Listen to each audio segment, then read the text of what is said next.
Hey everybody, welcome to the 25th entry of the new entry series.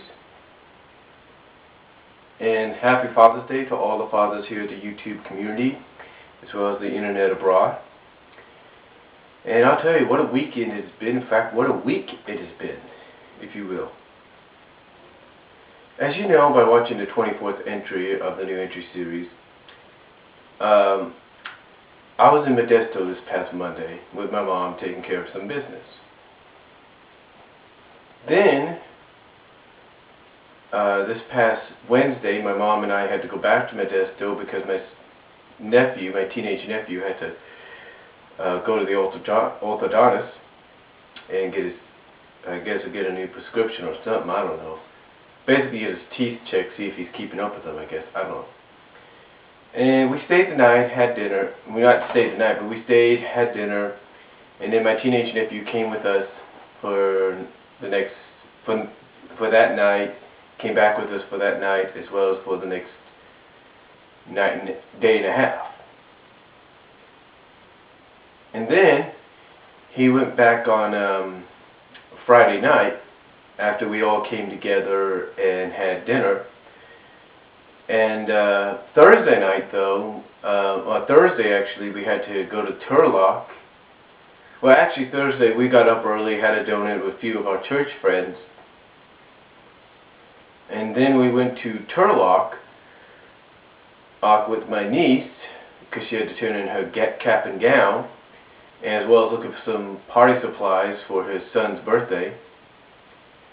And then after that, we went to Modesto, spent time there for a short time, picked up my 2-year-old nephew, my teenage nephew's brother, because my sister wanted to go out and have a break, if you know what I mean.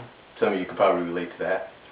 So we ended up having him, and unexpectedly, we ended up having my 6-year-old nephew as well. And when you have a 6-year-old and a 2-year-old together, it kind of, even if they're cousins, it's kind of not a good mixture. You know why? Because the 6-year-old is always used, the 6 to 7, whatever the age is of the second youngest, or should I say the third youngest, if you will.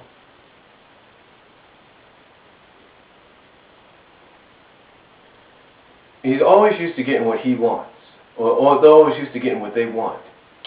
So when you put them in the same area as the second youngest, it's a little hard.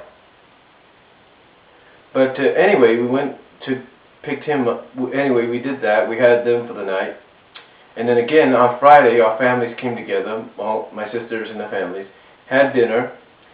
And then finally, Friday evening, after everybody left, we rested. But there was one thing I noticed. As usual, my teenage nephew ended up being mischievous again. Let me put it to you like this. My mom calls my 6-year-old nephew, and even his own sister, my own 6-year-old nephew's sister looks at it this way, as well as my second old sister, that he is like the Jekyll and Hyde, if you will. He's nice, then he's monstrous. I guess the same could be said for my teenage nephew. He's fine at first, and then he's mischievous the next.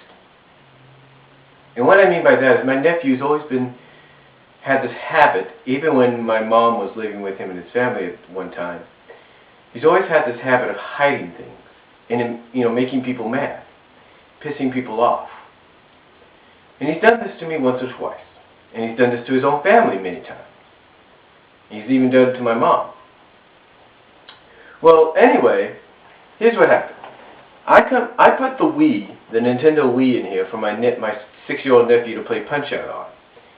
So I put it in here, and my teenage nephew comes in, and after my 6-year-old nephew is done, my teenage nephew comes in, sits down, and then ends up watching the Netflix on the Wii. He ends up watching Step Brothers and all that, and as he's sitting down, I see the Wii remote just before he sits down, right about here.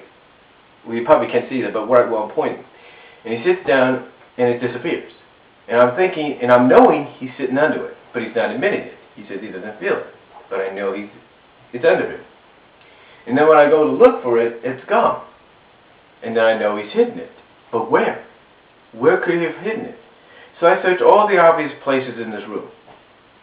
The drawers, underneath the futon, everything. I even checked my room, I checked the computer, I checked the rec room, everywhere. And then Saturday, we all came together for a barbecue and a swim down at the Modesto Reservoir. Excuse my pronunciation of that. But we come together for a barbecue and a swim at the Modesto Reservoir. And of course I ended up going swimming, and I've got an earful of water right now, kind of plugging my ear up. I have to basically take time to let it drain out, or maybe take a hot bath or something to get it done with. We did that as sort of a special Father's Day celebration. And anyway, it was there at the reservoir that my nephew finally admitted that he hid it, but where? But he said he hid it within the keyboards, or in the keyboards, or something like that. So we look around, me and my mom come home later that night, after everything is said and done. We come home, we look around, it's nowhere to be seen. We call up my sister, and my nephew tells him, "Oh, I don't know where it's at, I was just joking." But my nephew gives himself away. That's right, you see, my sister knows her son very well. And he gave himself away as he's smiling and everything. I don't know if she called back or anything, I was in the bathroom at the time. And finally gets the truth out of him that he hid it in this room. But he hid it in the closet, in a box. Me and my mom didn't even think to look in the box. All we knew is we put the blanket on there. We didn't know the Wii remote was in there. But he gave himself away again. But besides that, everything was great. Everything was, besides that and everything, it was an okay week, an okay weekend. And then today we went to church. I didn't go to Bible study like I usually do. I slept in because I was just worn out from yesterday. And I slept in, and I was like, I needed it. And then we came back from church today, and my 6-year-old nephew came over for a while, and I tried to rest a little bit. Couldn't really do that. I was kind of off and on because he kept wanting to, well, you know how 6-year-olds are anyway. So anyway, I just ended up finally falling to sleep, and then my mom recently took him back, and she's over there right now. I don't know what she's doing, but she took him back, and really that's about all that happened so far this Father's Day weekend. And I'm hoping all you fathers out there, the YouTube community, are having a good Father's Day weekend. And that's all I'm going to say for this 25th entry of the new entry series. I thank you all for watching. Take care, God bless, and let me know if you've dealt with similar stuff in your life. Peace.